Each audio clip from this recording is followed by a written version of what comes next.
Okay, so this is the beginning of cheese making.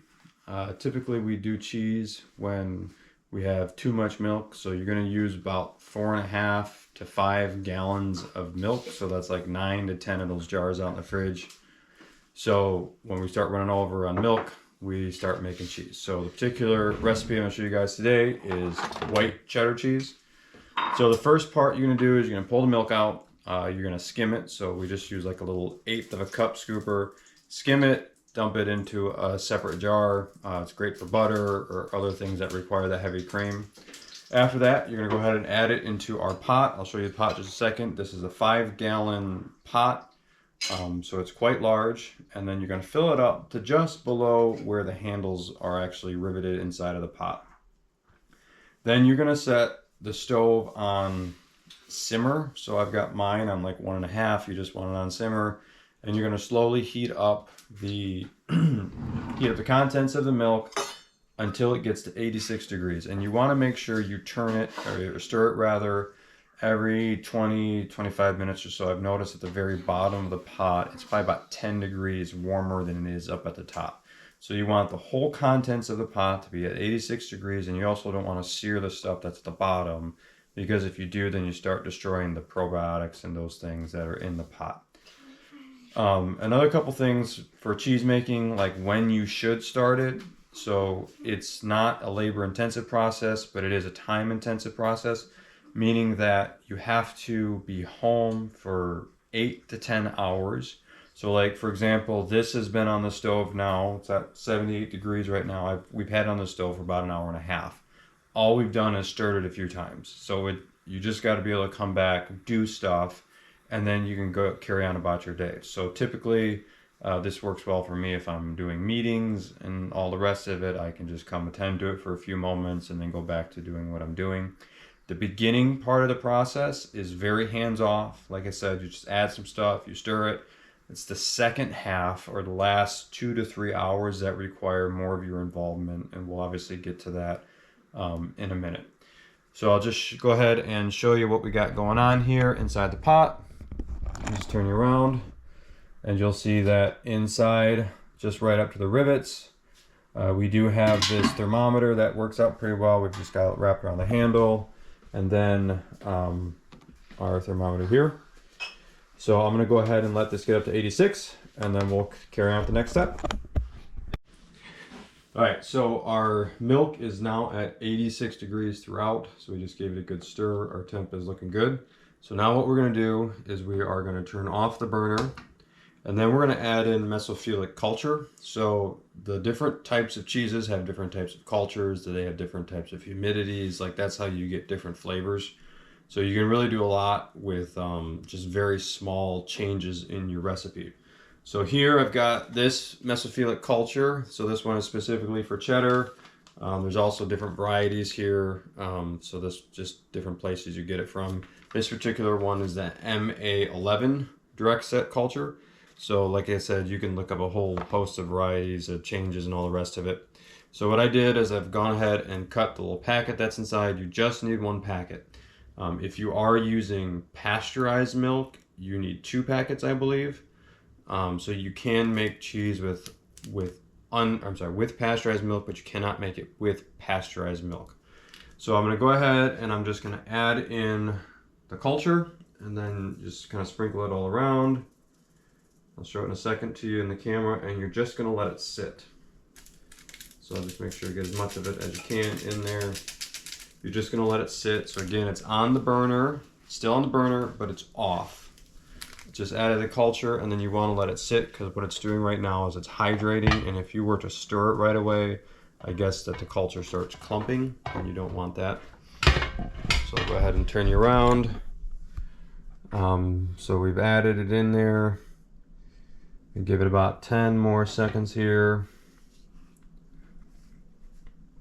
Right, and so the way that you want to stir this is you want to do it in an up and down motion. So I'm going to take my spatula and I'm just going to go up and down, up and down. And I'm going to do this for about a minute.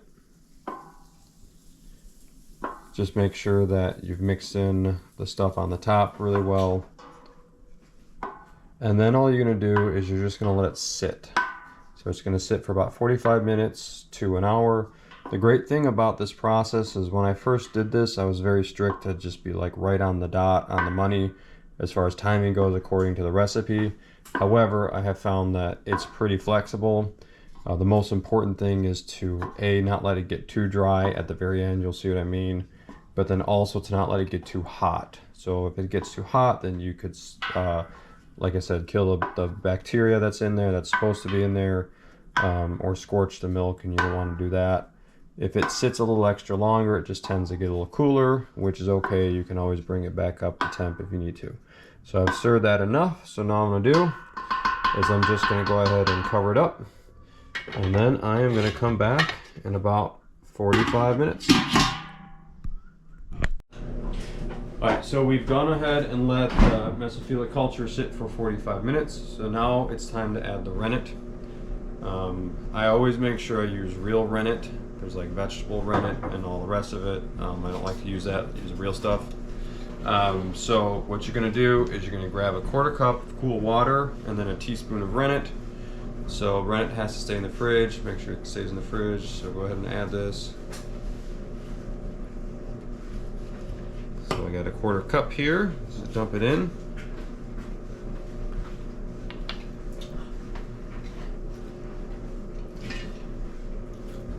So I'll add it there. All right, and so then you're gonna use the same stirring motion that you used for the culture to this. Again, the burner is still off. It was on it. So really the temperature of the milk has not really changed much, but it's not heating up. We will actually turn the burner on after this next step. So you're just gonna stir it the same exact way that you would, just for a minute or two. The purpose of stirring it this way is just to make sure that the top and the bottom of the milk gets the culture and the rennet correctly. So I go ahead and stir it. So I'm just gonna put the lid back on, leave it on the burner, and you're gonna let it sit again for another 45 minutes to an hour. I'll show you what you're looking for on the other side, because you're actually looking to make sure it's set, and you'll see what that means in just a minute here. All right, so we've let the rennet sit for an hour, and so now it's time to actually start cutting it. So what you need here is you need the longest utensil you have. In this case, it's our bread knife. You can actually just use like a long thin stick too. There's no need for it to be a knife. This is what I have that's real long to reach the bottom of the pot. So I'll go ahead and remove the lid. And you're gonna be looking for a couple things as you do this. I'm gonna move the camera so you can see with me. So inside the pot here, you'll see that it looks very still. And then notice when I take the knife, when I push, hopefully you can tell in the video, you can actually see the cheese separating. And then when you move it down, see how there's that line there? You can pull it up. So what has happened is the rennet has allowed the cheese to start solidifying. And so you're gonna make a checkerboard across, 1/4 inch to 1/2 inch thick. So I'm just gonna keep coming and pull back a little bit. You're coming this way. So as you can see, there's lines that are forming, and all this means is it means that the rennet did its job, it has set. If you do end up trying to do this too early, you won't see it holding its form like this, and that means you need to let the rennet sit a little longer. So I'm going to do it across the whole pot.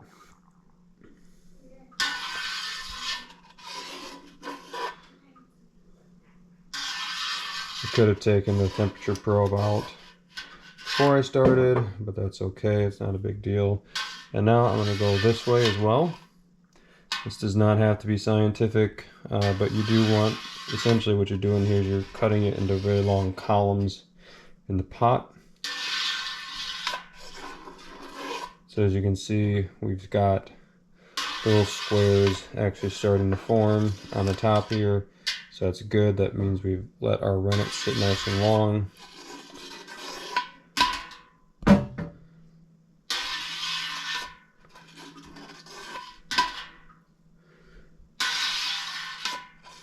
All right, so now, since I've done that, set the knife off to the side. You're actually gonna let this sit for 5 to 10 minutes. So I'm gonna go ahead and stop this here. We'll let it sit, and then I'll show you what to do next. Okay, so we've gone ahead and let it sit for a few minutes. So now what we're gonna do is we're actually gonna turn the heat back on. I always turn it back to about the same temperature that was before. So in my case, 1.5. You want it just on simmer, because again, you don't want to scorch the curds at the bottom. And you're gonna stir. And you're gonna stir until the curds reach 100 degrees. So I'm gonna turn my thermometer back on. So I've still got it in the pot. I see that right now it's still sitting at 85 degrees. So really the cheese has lost practically none of its heat for the last hour and a half that it's been in this state. So that's good. So now I've got it back on simmer. You really don't want to make this go too fast. And all you're gonna do is you're just gonna start stirring the cheese, and then you'll notice, you know, especially with this big initial push, you'll notice that the curds themselves are still pretty in a good solid mass there. It's kind of fun to watch, honestly. So I'll just do a few turns. You're gonna keep doing that. You're gonna keep doing that until the curds themselves reach 100 degrees, and I'll show you as we get a little closer. That's actually gonna get hard to tell because you don't want the whey. The whey is gonna be warmer. You want the curds to be 100. And so I'm gonna keep doing this for probably the next hour and a half maybe, and just continue to let the temperature rise slowly. So I'll go ahead and put the lid back on, and then I'll come back 20 minutes and stir, come back again, and then I'll bring you back when we get a little closer to go time. All right, so I've been slowly heating up the curds. And so what you want to do to make sure that they're temping right is you actually want to stick your spatula down in there, and then scoop them up, and then stick your probe right into the flesh of it.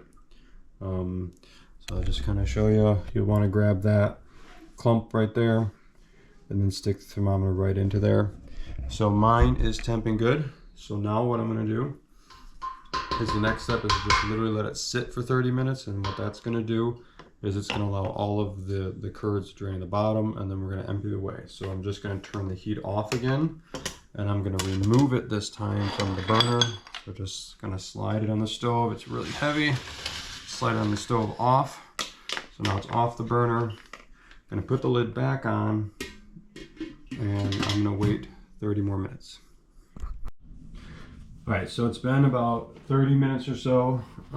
I've got my pot on the stove, and I've let all the curds go to the bottom. So now the next step is we need to start draining the whey. So important thing to remember is the thing's still hot, so I got my gloves on. The second thing is there is a ton of whey. So I've got in the sink here, I think it's like a 2.5 gallon bucket. I probably will need to dump some of this into one of the buckets got set aside. And the goal here will be to end up having the curds in a colander and let them drain for another 30 minutes or so. So I'll show you how I do that with just a colander. You could do this using other things. If the colander has real thick holes, you'll want to make sure you got a cheesecloth underneath, because you don't want the little curds to be falling through. The other things to consider with this is, are you going to use the whey afterwards? So we give the whey to our chickens, so the bowl I'm dumping into I wash, but it's not like a super like food grade material that I'm pouring into. It's appropriate for chickens. I know some people can make protein powder and stuff out of this. We don't. We just generally either give it to the chickens, or actually putting it on the plants helps as well. So I'm going to grab the pot. And you're going to obviously want to be real careful with this, as it's incredibly heavy. The other part that you want to be careful of is when you're pouring, it's quite splashy. So you just be ready for a mess if you're not doing it in a nice big sink area. So the first half at least is just, you can pretty much just dump it straight. And I don't know if you can see in the camera, I can start to see the curds at the bottom. And I am gonna max out this container here. You can get most of it out without having to worry about putting the colander underneath, which is nice. So as you can probably see there, we've got all the curds sitting right there. So I'm gonna go ahead and just lift this up, set it off to the side for a second. And then I've got a couple pails here. And so why I'm doing this is just because I want to have the colander on top of this nice big white bucket that I have. So I'm just going to take some of this, I'm just going to dump it into the smaller bucket. And again, you need to save this. It doesn't touch your curds again, but you are going to end up using it to keep the curds to help what's called the cheddaring process. You do need it for that part at the end. So you want to definitely save this, save the whey for now. So now I've got my colander, and I'm going to set it on top here. Oh, it's not that hot. And now I'm just going to dump it into the colander. Be careful because it'll start, obviously the chunks will start coming out. And you want it to be whole and together like that. Awesome. Okay.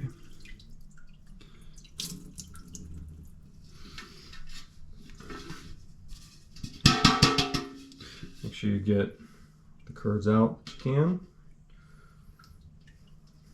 Okay, so I've got all that in there.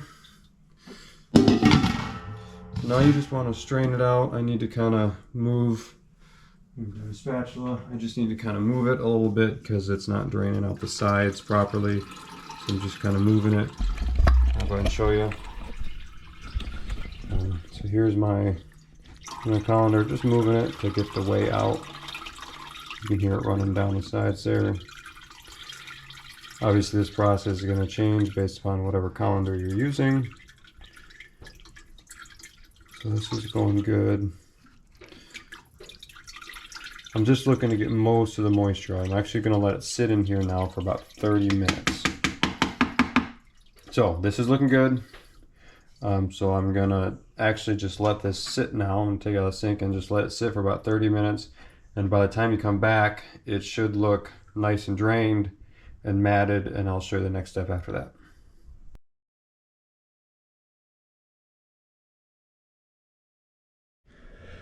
Okay, so the curds have gone ahead and drained.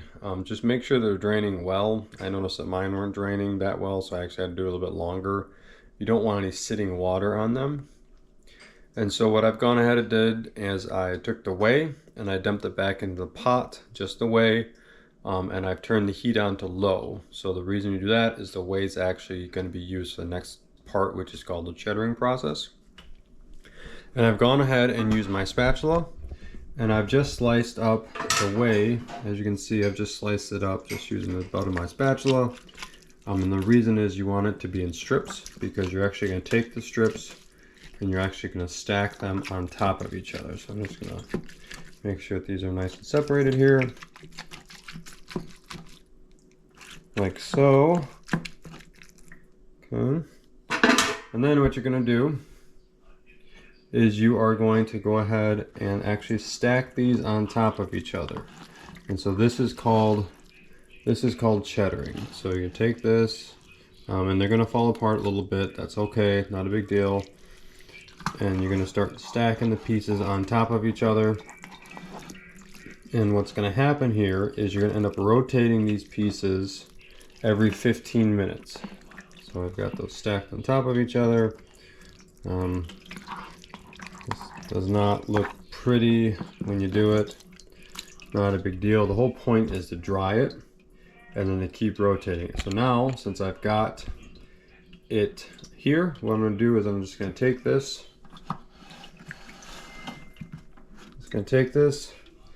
And I'm just going to set it back over the pot. So now the idea here is to try and keep the curds close to 100 degrees. So I can already tell I'm going to need to turn the heat up on the whey a little bit, which is fine. And then you're going to want to cover it. So right now I'll probably take just the lid and I'll just cover it like this. And then after that, I'll show you how I flip them in about 15 minutes. Okay, so we have let this sit for about an hour and a half, flipping it. So again, I just take it and I've just been flipping them over. You want to expose the one that's on top, on the bottom, advice, etc., etc. So it's been going for about an hour and a half. Right now, the consistency is usually described like chicken breast. Obviously, it's more moist than that, but you can see it holds firm, and it's, you know, it looks very similar to cooked chicken breast. So now what you're going to do is you're actually going to crumble these into small sections. So you just start tearing it apart, and then you're just going to do this to all of them. So you don't want big chunks. I would say that's probably about as big as you want. And then just keep going. And then what you're going to do after you've broken these all apart is you're going to add 2 tablespoons of salt to it and mix in the salt real well. And you're going to continue to leave it on just above the pot like you were during the cheddaring process, but you're going to let it sit. You're going to let it sit for 10 minutes, stir it, 10 minutes, stir it. So it's going to be about 30 minutes total crumbled up with salt on it, and you just want to stir it every 10 minutes for about 30 minutes. And the reason you're stirring it is just to keep the pieces from matting together, because again, it is still over the heat, so it will still be getting some warmth. And then after that, I'll show you the next step, which involves actually pressing the cheese. So once I get this crumbled, added the salt, then you stir it every 10 minutes for 30 minutes, just making sure that the curds don't get together. I'll show you what the next step is after that. Okay, so we've let the curds, we've stirred the curds for 30 minutes. They've got the 2 tablespoons of salt on them. And I went ahead and added the curds into the cheese press. So you're going to need a cheese press. You have a variety of places that you can get them. Here's ours with the 2 sides. I'll show you how to use that in a second. So we're going to try something a little different today. So we put the curds right in here. Normally there's 2 cheesecloths. I always seem to run out of cheesecloths. So I'm going to try to just use a single cheesecloth. This first press is the shortest press, so it's anywhere from 20 minutes to an hour or so. And then you want to make sure that there's 2 presses in the first day. So you're going to do the initial press at about 20 pounds, so it's not that much. And then you're going to redress it, flip it, and then you're going to do it 50 pounds, which is just about as much weight as you can put on it. So I'm going to go ahead and put this on carefully. So I got to put my camera down. So, good. You can still kind of see. Take this off. So I'm just going to carefully set it. Not tried using 2 at the same time. Alright, looks like it'll work just fine though. So now I take my cheese press and I put it on there. You have to be kind of, these screws can be a bit cumbersome. Okay, fun fact, I'm in a different location than I was just a second ago because I forgot to put the lid on before I started cranking down. So, again, I just put the 2 molds into the press, and now I'm going to take the lids and I'm going to stick them in there. You can do this with the piece of wood off or the piece of wood on if you've got them all the way extended. So I've got the 2 pieces, the 2 lids on. I make sure that it's all nice and level.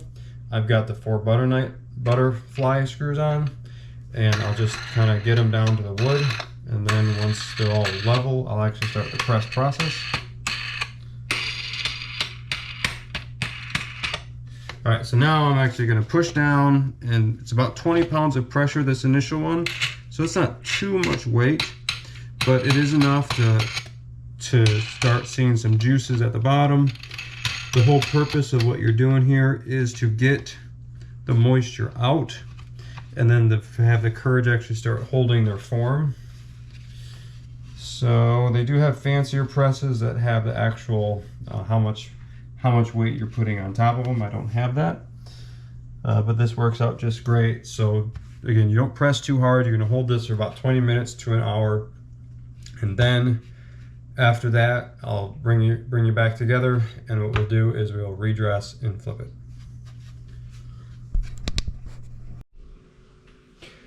Okay, so I've let the cheese sit for about an hour or so. So now we're going to go ahead and we're going to remove it from the press. So honestly, these butterfly screws can sometimes take the longest part of this whole process. So we're going to take the top off of here. You'll have noticed that the cheese will have gotten smaller. The press itself will be a bit loose. That's because obviously the moisture is being drained out of the cheese.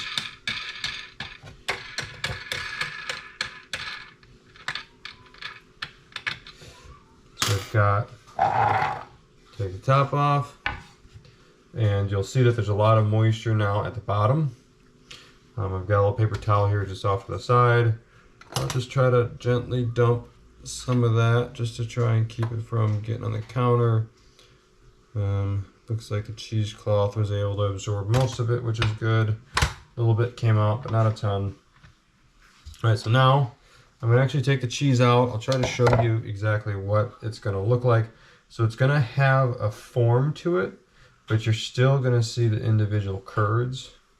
So if I take the camera and just kind of show it to you here. So you see it definitely has its form, but you can definitely still see the curds as well. So now what you're gonna do is you'll pop it out. I've got 2 cheesecloths here on the side. These pouch ones are nice and handy. Make sure it's the right way. So I'm gonna take this and I'm gonna pop it out gently. You know, this is it has the most possibility of breaking right now because it still has not been pressed overnight, but it's generally pretty firm. Take this off and then put it into the cheesecloth. You really need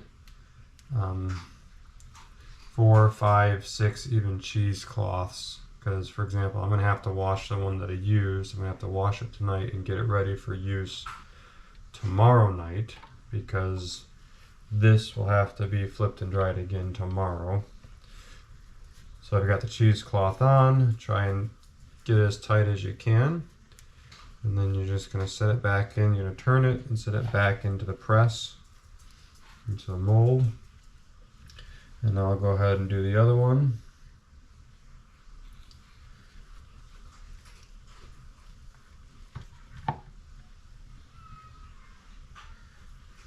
And this cheesecloth that was originally used, this is always the one that gets the most amount of moisture, so it's a good idea to use a thicker one if you have it, just because there's just so much moisture that comes out, and little tiny bits will sometimes break off. That's fine. Make sure there's no dust or anything in the cheese. So put that in. Okay. And these little tiny pieces that pop off, really quite good. So now, take this, set it off to the side. Again, I'm going to take this one, going to make sure I flipped it. I'm going to put it in upside down, so that way both sides get nice and pressed. So now I've got the two separate blocks with a new cloth turned around, and we're going to turn it, we're going to press it overnight. So this press is definitely a more intense press. The first one was just 20 pounds. You just wanted to start getting the moisture out of it. This one you're going to do for overnight, and you're going to do it for at 50 pounds. So I actually have to get, actually stand on a little stool here. Well, I should start the clips first. And there's, I'm still messing with the recipe. There's ways that you can do this. The culture makes a difference in the taste of the cheese. The moisture content makes a difference in the taste of the cheese. So depending on how much moisture you leave in, you can also do it through how you age it. So I just have the vacuum seal, but you can wax it, you can use a cloth to age it. So there's a whole bunch of different things that you can do to actually make not only the texture of the cheese different, but also the taste as well. Mine, I've been toying around with, this particular batch has a little bit more cream in it than what I normally do. And I also am going to try and not dry it out too much, because I've noticed that my cheese tends to be a little dry. The taste is there, tends to be a little dry. So I'm gonna go ahead and just push down as much as I can. The wood on my particular press is not necessarily the strongest in the world. They do make fancy presses where I'm sure that you can do the screws just fine by themselves. I do not have that. So I'm just keeping as much pressure down. I'm really tightening them down. And the reason I'm pushing on the board is more just to make sure that the board itself doesn't bend. And I've really got it tightened down a lot more than what I did earlier. And you're gonna wanna make sure that it's pretty level. Now, since I've got two molds here, you're never gonna have them perfectly the same. That should get fixed if you've got just a single mold you're doing. But this is looking pretty good when I look at it dead on. I've definitely noticed that there's more moisture coming out of it already. That's good. That means that I've squeezed it harder than what it was squeezed before. So I will leave this now overnight. And then in the morning, you take it out, you flip it, redress it, put the same amount of pressure back onto it, and you let it sit until the next day. After the next day, you get like a cookie drying rack out, and I just set it on the counter or somewhere. You just leave the block itself. You're always flipping it every time you touch it. Set on the block. I cover it up with the cheesecloth. I let it sit for 12 hours. I flip it at the end of the night. I let it sit for 12 more hours. At that point, I'll usually seal it and then put it into the fridge. And it's got to be a special fridge with a temperature disconnect or something like that, because it's got to be between 52 and 55 degrees. Okay? So that's how you make cheese.